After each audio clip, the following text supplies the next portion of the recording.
Hello बच्चों, आज हम लोग सॉल्यूशन एंड कोलिगेटिव प्रॉपर्टीज में सबसे लास्ट टॉपिक जो कि काफी इंपॉर्टेंट है वो वाला पढ़ेंगे। वो है आपका वेंट ऑफ फैक्टर। ठीक है, वेंट ऑफ फैक्टर क्या होता है ये आप बराबर समझ लेना बेटा।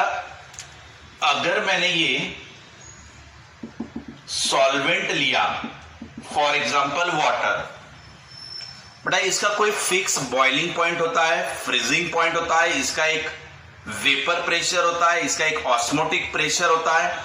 ये हो गया अपना प्योर सॉल्वेंट। लेकिन जैसे इसके अंदर सोलूट ऐड कर देते, ये हमने सोलूट ऐड किए, तो सोलूट ऐड करने से इसका बॉइलिंग पॉइंट बढ़ जाता, फ्रीजिंग पॉइंट घट जाता, वेपर प्रेशर घट जाता, ऑस्मोटिक प्रेशर में चेंजेस आ जाते हैं। यानी हमारे जो चार कोलिगेटिव प्रॉपर्टीज है, कौन सी? Relative lowering of vapour pressure, ठीक है। सेकंड वाला कौन सा? Elevation of boiling point, depression of freezing point और ऑस्मोटिक प्रेशर। ये हमारे चार कोलिगेटिव प्रॉपर्टीज है जो हमने पीछे वाले लेक्चर्स में पढ़ ली है, जो हमने ऑलरेडी कवर कर लिए। अब इनमें बेटा एक चीज देखना है हमें, दो टाइप के सोल्यूट हम लेंगे, एक इलेक्ट्रोलाइट, एक नॉन इलेक्ट्रोलाइट। नॉन इलेक्ट्रोलाइट यानी क्या? तो जनरली नॉर्मल कंडीशन में नॉन इलेक्ट्रोलाइटिक सॉल्यूशन ब्रेक भी नहीं होते, एसोसिएट भी नहीं होते। फॉर एग्जाम्पल यूरिया ले लो, ग्लूकोज ले लो, ये कभी भी सॉल्यूशन में करंट नहीं फ्लो कराते। नॉन इलेक्ट्रोलाइटिक यानी जिसकी वजह से सॉल्यूशन में करंट नहीं फ्लो होता, नॉन इलेक्ट्रोलाइट वाला ब्रेक नहीं होता, मॉलिक्यूल टूटता नहीं, जुड़ता नहीं जब उसको पानी में डाल दिया यानी सॉल्वेंट में डाल दिया। सो अंडर नॉर्मल कंडीशन आपका मॉलिक्यूल टूट भी नहीं रहा, जुड़ भी नहीं रहा, उसके आयंस भी नहीं बन रहे, और अगर आयंस नहीं बनेंगे तो आयंस फ्लो नहीं होंगे, क्योंकि पॉजिटिव आयन निगेटिव आयंस बनते हैं। अगर पॉजिटिव आयन निगेटिव आयन बन ही नहीं रहे तो करंट भी फ्लो नहीं होगा, क्योंकि चार्ज आपके फ्लो नहीं हो रहे। समझ में आया? ये हो गया आपके नॉन इलेक्ट्रोलाइट। यानी नॉन इलेक्ट्रोलाइट में अगर मैंने ये मान लिए 10 पार्टिकल ले लिए, 10 पार्टिकल्स, और ये 10 पार्टिकल्स को पानी के अंदर डाल दिया, तो पानी के अंदर डालने के बाद 10 के 10 जैसे के वैसे ही रहेंगे। तो हमने जो सोचा उसमें कुछ भी गलती नहीं हो रही, क्योंकि हमने 10 पार्टिकल लिए थे और अंदर पानी में डालने के बाद भी वो 10 ही पार्टिकल है। तो इसमें हमारे कोलिगेटिव प्रॉपर्टीज जो है इनके आंसर में कोई भी फर्क नहीं आएगा। Relative lowering of vapour pressure, ये एलिवेशन इन बॉइलिंग पॉइंट, ये आपका डिप्रेशन ऑफ फ्रीजिंग पॉइंट, ये आपका ऑस्मोटिक प्रेशर, इनमें कोई भी चेंजेस नहीं आएंगे। क्लियर बेटा इतना? इसके बाद अब अगर मैं मान लो इलेक्ट्रोलाइट सॉल्यूशन ले रहा हूं, बेटा इलेक्ट्रोलाइट बोले तो एसिड, बेस, ये हो गया हमारे इलेक्ट्रोलाइट। फॉर एग्जांपल मैंने ले लिया HCl, ठीक है बेटा। अब जो हमारा HCl है, इसको अगर ये स्ट्रॉन्ग एसिड की कैटेगरी में आता है, इसको जैसे हम पानी में डाल देंगे ये H प्लस Cl माइनस करके ब्रेक हो जाएगा। अब हम कौन से ले रहे बेटा? इलेक्ट्रोलाइट, यानी जो पानी में डालने के बाद ब्रेक हो जाते, जिससे आयन बन जाते हैं। जैसे ये हमारा HCl, जैसे पानी में डाल दिया ये H प्लस और Cl माइनस में ब्रेक हो गया, तो हमारे आयंस बन गए, यानी ये करंट को फ्लो करा सकते हैं। क्लियर बेटा? इसमें अगर मान लो मैंने 10 मॉलिक्यूल लिए HCl के, तो हमें क्या लग रहा कि हमने तो 10 पार्टिकल पानी में डाले, लेकिन पानी में जाने के बाद ये ब्रेक हो गए 2 पार्टिकल में ऐसे, तो एक मॉलिक्यूल के 2 टुकड़े बने। तो अगर मैंने 10 मॉलिक्यूल अंदर डाले तो 10 की वजह से अंदर 20 पार्टिकल्स बन गए ना। तो हम जो सोच रहे थे उसमें गड़बड़ हो गई कि हमें लग रहा था हमने 10 पार्टिकल ऐड किए, लेकिन अंदर जाने के बाद वो कितने बन गए बेटा? 20 बन गए। तो हमारा कोलिगेटिव प्रॉपर्टीज बढ़ जाएगा, समझा? क्योंकि नंबर ऑफ पार्टिकल्स बढ़ गए। तो जहां पर ये 10 पार्टिकल्स वेपर को ब्लॉक करते थे, अब वो 20 बन गए, तो हमारा वेपर प्रेशर डबल से घट जाएगा। फ्रीजिंग पॉइंट, बॉइलिंग पॉइंट, इनमें डबल से चेंजेस आ जाएंगे। क्लियर बेटा? इतना। तो अब तक हम लोगों ने क्या क्या देखा? अब तक हमने ये देखा कि कोलिगेटिव प्रॉपर्टीज 4 होती है: relative lowering of vapour pressure, elevation in boiling point, elevation of boiling point, depression of freezing point और ऑस्मोटिक प्रेशर। ऐसे 4 कोलिगेटिव प्रॉपर्टीज होती है। इन 4 कोलिगेटिव प्रॉपर्टीज किसके ऊपर डिपेंड होती है? कि कितने नंबर ऑफ पार्टिकल्स सॉल्वेंट में है, यानी सॉल्यूशन में कितने नंबर ऑफ सोल्यूट पार्टिकल है, उसके ऊपर डिपेंड होता है। बेटा सोल्यूट का क्या नेचर है उससे कोई लेना देना नहीं है, उसके अंदर कितने पार्टिकल है उस पर वो चीज डिपेंड होती है। ठीक है? जैसे सोल्यूट को मैंने 2 कैटेगरीज में डिवाइड किया। कौन सी 2 कैटेगरीज? एक इलेक्ट्रोलाइटिक और एक नॉन इलेक्ट्रोलाइटिक। नॉन इलेक्ट्रोलाइटिक यानी क्या?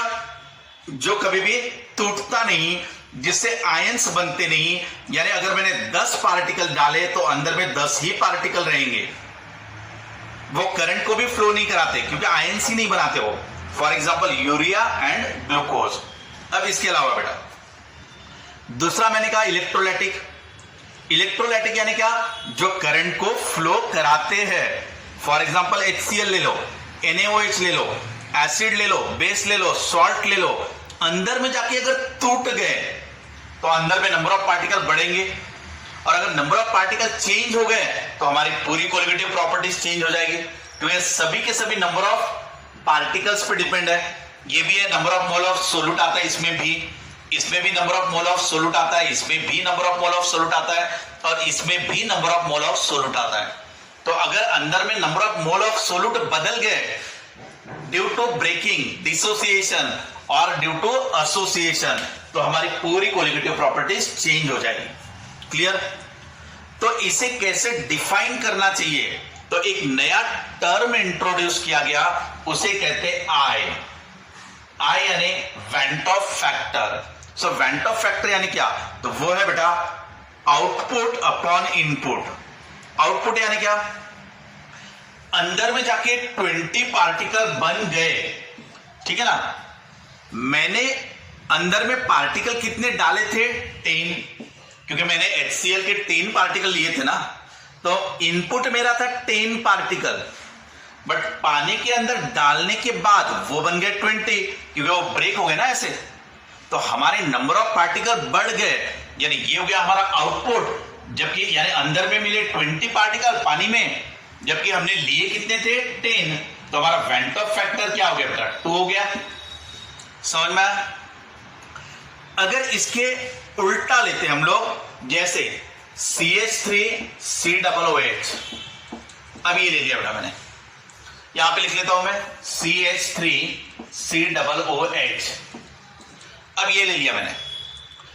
अगर मैं इसके 2 पार्टिकल, ठीक है ना, अगर मैंने इसके 2 पार्टिकल पानी के अंदर डाले तो ये CH3COOH/2 ये वाला ऐसा, तो ये दोनों क्या हो गए? 2 मॉलिक्यूल जुड़ गए, यानी ये आपका हाइड्रोजन बॉन्डिंग के वजह से, जैसे आप उसको सॉल्वेंट में डालते हो तो ड्यू टू हाइड्रोजन बॉन्डिंग ये वाला मॉलिक्यूल पानी के अंदर जाने के बाद 2 मॉलिक्यूल जुड़ जाते हैं एक दूसरे से, तो इसे क्या कहते हैं बेटा? एसोसिएशन। क्लियर? अब एक चीज बताओ मुझे, मैंने अगर पानी में 2 पार्टिकल डाले तो पानी के अंदर जाने के बाद वो कितने बन गए? 1 बन गए। अगर मैंने ऐसे 10 पार्टिकल लिए होते तो मैंने तो ये सोचा होता कि मैंने पानी के अंदर 10 पार्टिकल डाल दिए, ये मैंने सोचा, लेकिन वो अंदर जाने के बाद क्या हो जाते? जुड़ जाते। सो जुड़ गए तो ये कितने बनेंगे? सिर्फ 5 ही बनेंगे, क्योंकि 2 मॉलिक्यूल जुड़ के एक मॉलिक्यूल को बना डालते। तो हमारे 10 पार्टिकल डालने के बाद भी अंदर जाने के बाद आपको सिर्फ 5 ही पार्टिकल दिखेंगे, यानी ये वाले 2 जुड़ गए एक दूसरे से, ये वाले 2 जुड़ गए एक दूसरे से, तो हमने भले ही 10 पार्टिकल डाले थे लेकिन अंदर में जाके 5 ही बन गए ड्यू टू एसोसिएशन। अब मैं वेंट ऑफ फैक्टर को कैसे डिफाइन करूंगा आप देखना बेटा। सो वेंट ऑफ फैक्टर, मैंने कहा था वेंट ऑफ फैक्टर यानी क्या, आउटपुट अपॉन इनपुट। बेटा जनरली कोई भी टर्म डिसाइड होती है, बनती है, वो कोई भी चीज बनती है आउटपुट अपॉन इनपुट से, ज्यादातर टर्म्स फिजिक्स में रहे केमिस्ट्री में रहे। अब आउटपुट बोले तो क्या, पानी के अंदर जाने के बाद वो सिर्फ 5 ही पार्टिकल है, ये हो गया आउटपुट, ठीक है, यानी ऑब्जर्व का ओ, आउटपुट का ओ, ऐसा भी आप ध्यान में रख सकते हो। सो ऑब्जर्व हो रहे सिर्फ 5 ही पार्टिकल, पानी के अंदर ऑब्जर्व हो रहे 5 ही, जबकि मैंने लिए कितने थे 10, तो मैंने लिए थे पार्टिकल 10, तो ये आउटपुट अपॉन इनपुट, अंदर में 5 ही मिले जबकि मैंने इनपुट यानी जो मैंने लिया था वो 10 लिया था। तो बेटा इन दोनों का रेशियो कितना हो गया अपना 1/2, ये मेरा वेंट ऑफ फैक्टर हो गया। So van't Hoff factor greater than 1 भी रहेगा, van't Hoff factor less than 1 भी रहेगा। अब ये बताओ बेटा ग्रेटर देन 1 कब हुआ, जब डिसोसिएशन हुआ, जब मॉलिक्यूल टूटते हैं तो वेंट ऑफ फैक्टर क्या बढ़ जाता, नंबर ऑफ पार्टिकल बढ़ जाते। जैसे ही पानी के अंदर डाल दिया, सॉल्वेंट के अंदर डाल दिया, मॉलिक्यूल टूट गए, मान लो यानी टूट गए यानी क्या हो गया, डिसोसिएट हो गए, नंबर ऑफ पार्टिकल बढ़ गए, went Hoff factor greater than 1 हो जाएगा। क्लियर बेटा। अब अगर मैंने पार्टिकल पानी के अंदर डाले और वो जुड़ गए, अगर वो जुड़ जाएंगे तो नंबर ऑफ पार्टिकल क्या हो जाएंगे, कम हो जाएंगे, तो मेरा वेंट ऑफ फैक्टर क्या हो जाएगा, लेस देन 1। ठीक है, तो आपको ये पूछा जाएगा कि एसोसिएशन में वेंट ऑफ फैक्टर क्या रहता, डिसोसिएशन में वेंट ऑफ फैक्टर क्या रहता। अगर एसोसिएट हुए तो पार्टिकल कम हो गए, went Hoff factor less than 1। अगर बेटा अंदर जाने के बाद डिसोसिएट हुए, टूट गए, तो नंबर ऑफ पार्टिकल बढ़ गए, अगर बढ़ गए पार्टिकल तो went Hoff factor is greater than 1। Clear, आगे बढ़ते बेटा।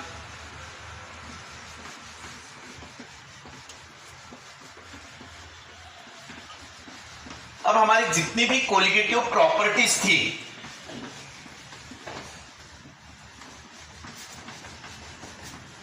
अब हमारी 4 कोलिगेटिव प्रॉपर्टीज कौन सी थी, relative lowering of vapour pressure equal to mole fraction of solute. और बेटा मोल फ्रैक्शन ऑफ सोल्यूट कैसे निकालते थे, number of solute upon weight of solvent in kg, ऐसे निकालते थे। इसके बाद एलिवेशन ऑफ बॉइलिंग पॉइंट, इसका फॉर्मूला क्या था बेटा, कांस्टेंट इनटू मोलालिटी।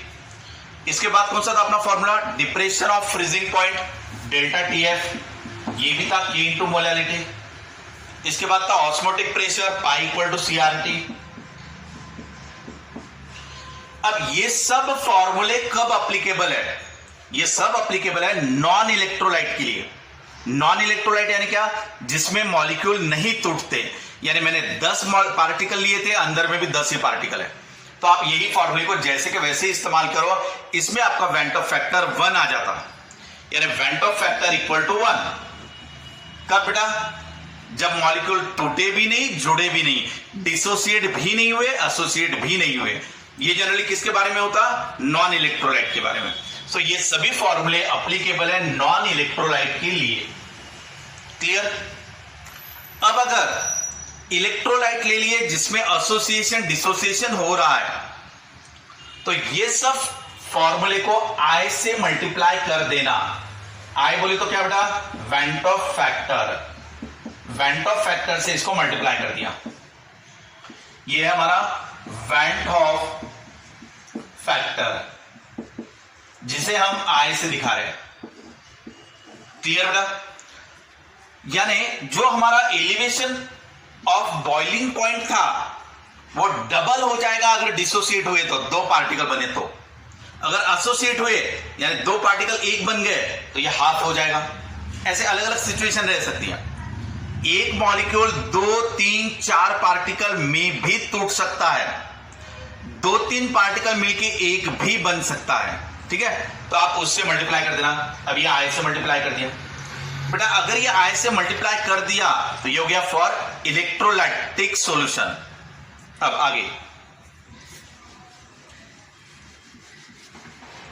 अब हम लोग वेंट ऑफ फैक्टर को आई को अलग अलग तरीके से डिफाइन करेंगे। हम ये कहेंगे कि number of particles after association dissociation, यानी पानी के अंदर डालने के बाद, यानी observe divided by number of particles theoretical.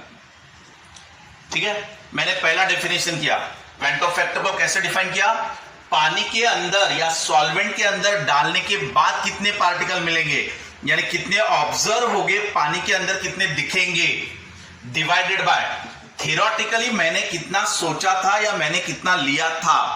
तो मैंने थ्योरेटिकली 10 पार्टिकल लिए थे तो ये हो गया वो, ठीक है ना, लेकिन अंदर में 20 बन गए तो वो ऑब्जर्व। यानी आप पहला डेफिनेशन करोगे van't Hoff factor is number of particles observed in the solution और divided by number of particles taken theoretically.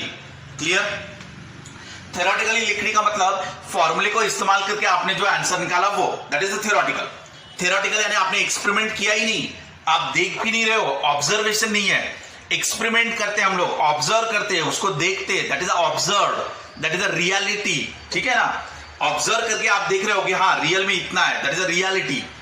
But formula लगाया, कैलकुलेशन किया, आंसर निकाला, उसे क्या कहते हैं, थ्योरेटिकल। थ्योरेटिकल ये आइडियल कंडीशन आ रही कि हाँ इतना आना चाहिए, हमने फॉर्मूला लगाया, आंसर निकाला, हमारा आंसर इतना आना चाहिए, दैट इज अ थ्योरेटिकल। और अगर मैंने एक्सपेरिमेंट किया, ऑब्जर्व किया, और एक्सपेरिमेंटली या ऑब्जर्व करने के बाद मुझे जितने दिख रहे हैं दैट इज ऑब्जर्व एक्चुअल। तो ये हो गया एक्चुअल और ये हो गया आइडियल कंडीशन में। ठीक है बेटा, तो एक्चुअल कितना मिलता है डिवाइडेड बाय आइडियली कितना होना चाहिए, यानी आउटपुट अपॉन इनपुट, यानी ऑब्जर्व अपॉन थ्योरेटिकल। क्लियर?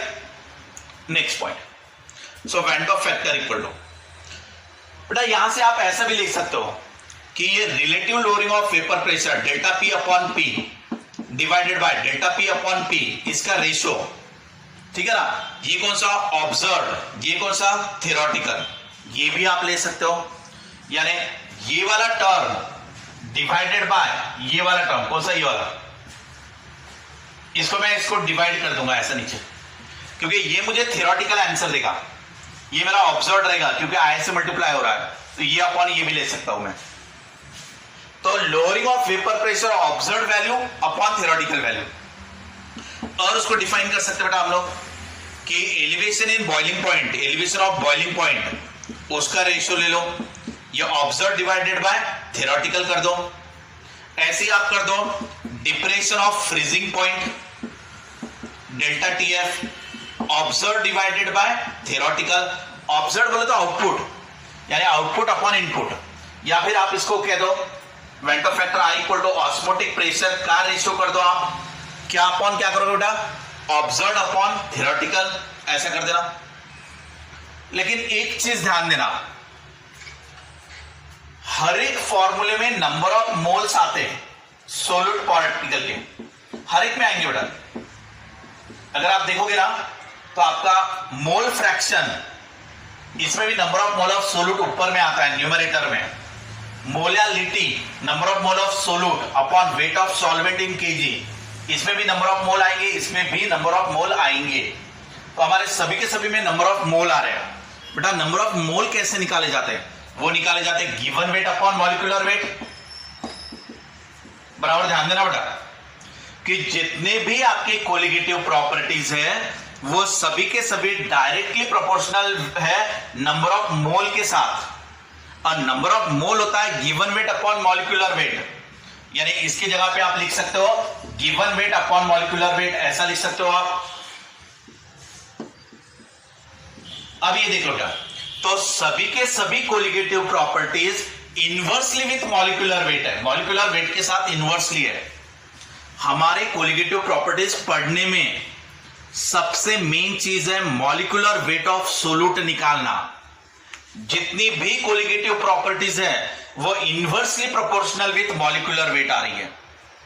तो बेटा इसीलिए वेंट ऑफ फैक्टर को मॉलिक्यूलर वेट का भी रेशो आप ले सकते हो, लेकिन इनवर्स रिलेशन रहने की वजह से, इन सब का इनवर्स रिलेशन है, उस वजह से इसको थेरोटिकल अपॉन ऑब्जर्व कर देना।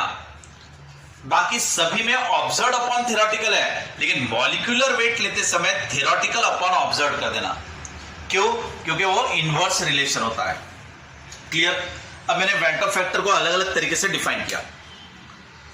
इसको आप ऐसा भी कह सकते हो बेटा, कोई भी चीज इलेक्ट्रोलाइट की लो डिवाइडेड बाय नॉन इलेक्ट्रोलाइट की करो, क्योंकि इलेक्ट्रोलाइट कहने का मतलब एक्चुअल में क्या हो रहा है, और नॉन इलेक्ट्रोलाइट बोले तो आइडियल कंडीशन, क्योंकि 10 पार्टिकल लिए अंदर में 10 ही मिलेंगे, 20 पार्टिकल लिए 20 ही मिलेंगे, that is a non electrolyte, यानी उसको आप नीचे ले सकते हो।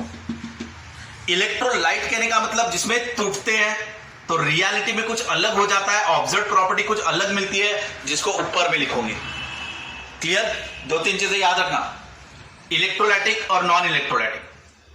ठीक है? उसके बाद ऊपर में ओ रहेगा, ऑब्जर्व का ओ, आउटपुट अपॉन इनपुट। ये नंबर ऑफ पार्टिकल लो, या आपका relative lowering of vapour pressure low, या बॉइलिंग पॉइंट लो, फ्रीजिंग पॉइंट का डिप्रेशन लो, या एलिवेशन ऑफ बॉइलिंग पॉइंट लो, या आप ऑस्मोटिक प्रेशर लो। इन सब का रेशियो है ऑब्जर्व अपॉन थेरोटिकल। जबकि मॉलिक्यूलर वेट की बात जब आएगी तो मॉलिक्यूलर वेट इन सब के साथ इनवर्स रिलेशन रहता, इसलिए मॉलिक्यूलर वेट लेते समय इनवर्स लेना, यानी थेरोटिकल अपॉन ऑब्जर्व। अब इसमें एक कंफ्यूजन रहेगा, ऑब्जर्व बोले तो क्या, और एक बार अच्छे से दिमाग में रखना, जो प्रैक्टिकली हमें दिखता है, जो हमें ऑब्जर्व होता है, हाँ एक्चुअल में पानी के अंदर इतने पार्टिकल है, दैट इज ऑब्जर्व। थेरोटिकल यानी क्या, जो हमने कैलकुलेशन से निकाला, जो हमने सोचा, जो हमें 10 पार्टिकल लिए थे वो थेरोटिकल, जो फॉर्मूले से कैलकुलेशन निकालोगे वो। क्लियर है बेटा यहां तक? चलो आगे बढ़ते हैं हम लोग। अब हमें डेरिवेशन करना है न्यूमेरिकल्स के लिए। मेरे ख्याल से अभी आपको वेंटो फैक्टर क्लियर है।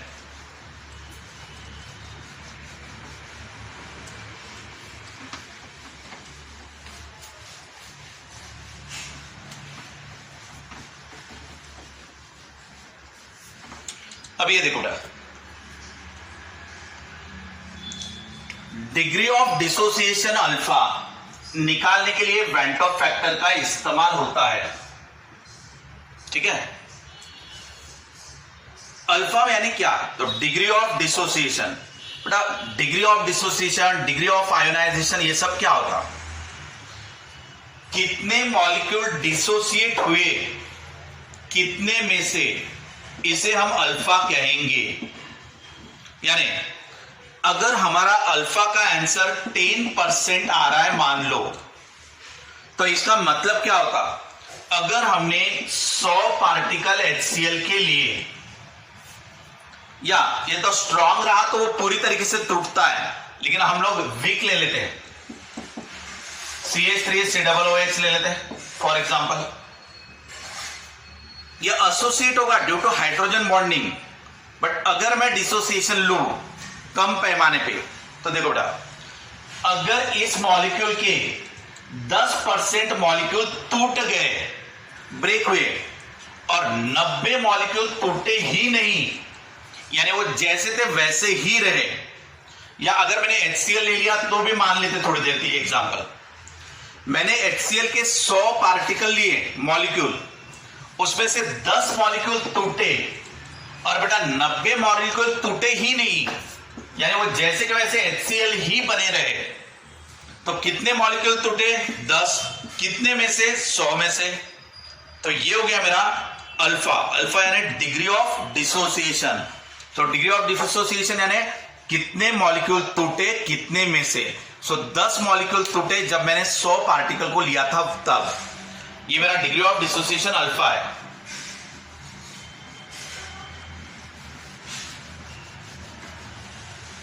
अब हमें यह तो पता नहीं रहता कि पानी के अंदर जाकर कितने पार्टिकल टूटे, उसको चेक करना तो पॉसिबल नहीं होता, तो उसके लिए एक फॉर्मूला बनाया गया और उसको कोरिलेट किया गया वेंटो फैक्टर से। हम ये मान लेते हैं AXBY बाइनरी मॉलिक्यूल ले लिया, ठीक है ना, मैंने बाइनरी मॉलिक्यूल लिया, कंसिडर कर लिया AXBY, यानी ये हो सकता है AB2 रहे, ये हो सकता है A2B रहे, ये हो सकता है A2B3 रहे ऐसा, ये हो सकता है A3B रहे या A3B2 रहे, ऐसा कोई भी फॉर्मूला रहा। ए के सामने 1 2 3 कुछ भी रहने दो, AX लिख दिया, बी के साथ कुछ भी रहने दो, BY लिख दिया। जनरल फॉर्मूला बना रहे हैं हम लोग, हमने बाइनरी सिस्टम का मॉलिक्यूल ले लिया, कौन सा लिया, AX BY, ठीक है। इसके कितने पार्टिकल लोगे आप, तो आपने इसकी मोलालिटी ले लिया M क्या लिया बेटा मैंने, मोलालिटी, यानी number of mole of solute upon weight of solvent in kg।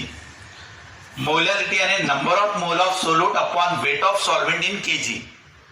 अगर मैंने 1 kg लिया, ये 1 kg, ठीक है ना, 1 kg सॉल्वेंट में ले लिया तो नीचे 1 हो गया, तो ये molality is nothing but number of moles. अब देख लो,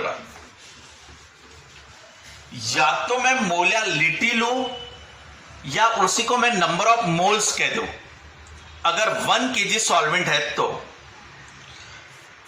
अब मेरे नंबर ऑफ मोल्स, ये कितने मॉलिक्यूल मैंने लिए, तो M मॉलिक्यूल ले लिए। अब ये मॉलिक्यूल जब पानी में जाएगा या कोई भी सॉल्वेंट में जाएगा तब ये कुछ पैमाने पे टूटेगा। अगर स्ट्रॉन्ग रहा तो पूरी तरीके से टूटता है, अगर वीक रहा तो कम पैमाने पे टूटता है। अब इसके मैंने कितने पार्टिकल लिए, M। सॉल्वेंट के अंदर डालने के बाद इसके अल्फा% मॉलिक्यूल टूट गए। कैसे टूटे, XA प्लस BY, YB, ये M प्लस हुआ, ये N माइनस हुआ।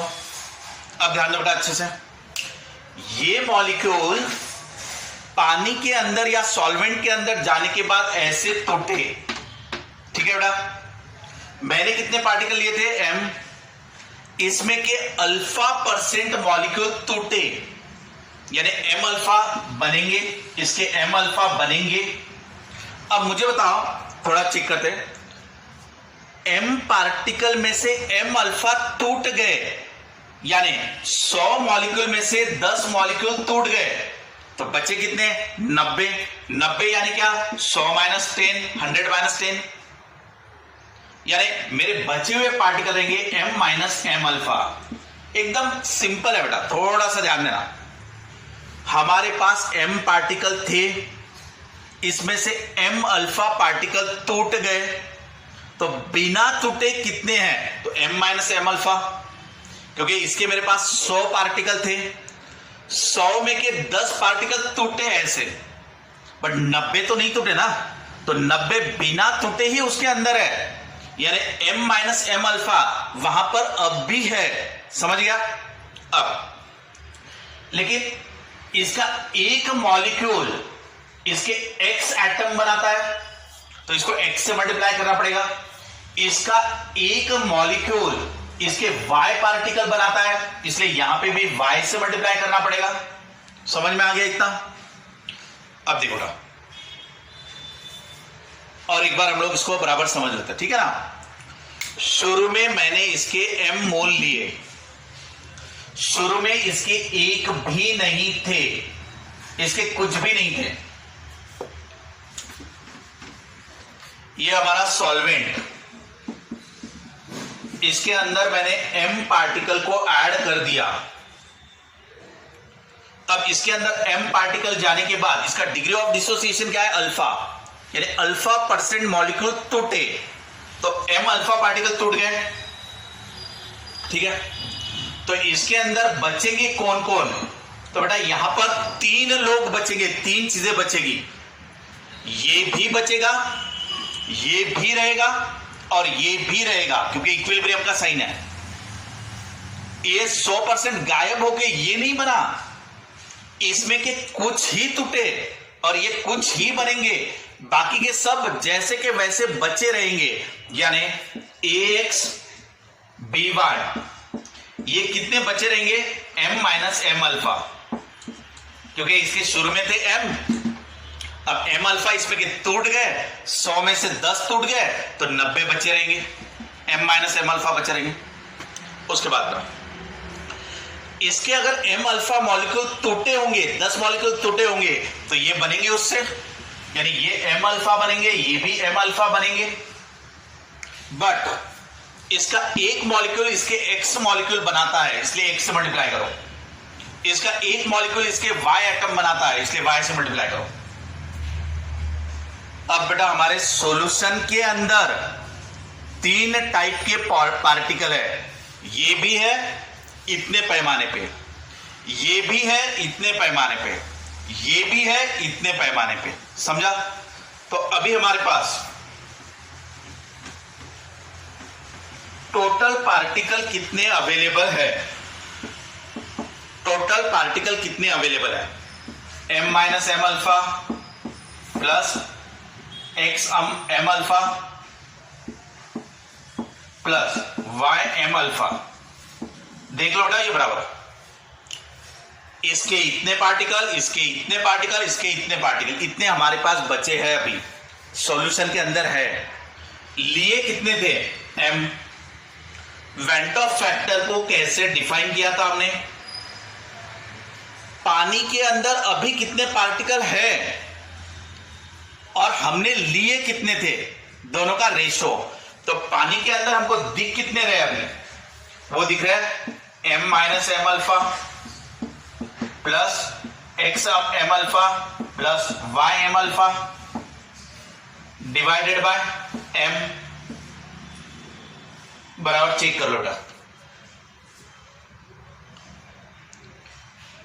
पानी में हमने इतने पार्टिकल डाले थे, यानी ये हो गया हमारा इनपुट।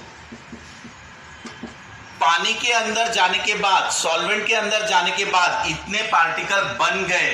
क्यों बने? टूटने की वजह से। तो ये इतने पार्टिकल बन गए, दैट इज आउटपुट। तो वेंट ऑफ फैक्टर क्या था? Output upon input.